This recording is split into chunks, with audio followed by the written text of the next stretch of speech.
Yan guys, nanonood po si Kuya Eman ng Never Say Die. Tutok na tutok ah! Mainit na namang pinag-uusapan sa social media ang bagong hakbang sa career ni Eman Bacosa Pacquiao matapos lumabas ang balitang mas tututok na siya sa kanyang unang acting project sa Never Say Die. Ayon sa ilang ulat at posts na kumakalat online, abala na umano si Eman sa paghahanda para sa kanyang pagpasok sa mundo ng pag-arte, bagay na agad ikinatuwa ng kanyang mga taga-suporta. Marami ang nagsasabing exciting itong bagong yugto sa buhay ni Eman dahil kilala siya bilang isang mahusay na atleta, ngunit ngayon ay susubukan naman niya ang ibang larangan. Dahil dito, maraming fans ang sabik na makita kung paano niya ipapakita ang kanyang talento sa harap ng kamera. Hindi rin maiwasan ng netizens na muling iugnay ang kanyang pangalan sa kapuso actress na si Jillian Ward.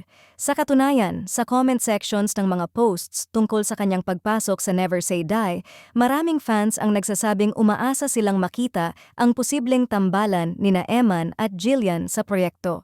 Ayon sa ilang fans, kung sakaling mangyari ang kanilang tambalan, siguradong magiging isa ito sa mga aabangan ng publiko dahil marami na ang nakakakita ng potential chemistry sa dalawa.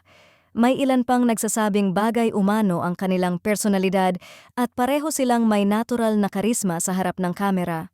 Sa ngayon, wala pang opisyal na kumpirmasyon kung magkakaroon nga ng eksenang magkasama sina Eman at Jillian sa nasabing show.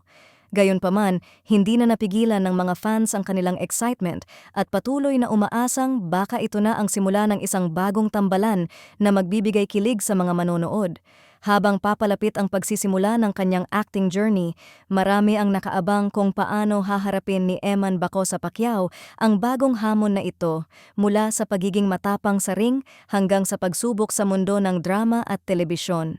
Para sa kanyang mga tagahanga, ito ay isa na namang dahilan para lalo siyang suportahan sa kanyang bagong landas.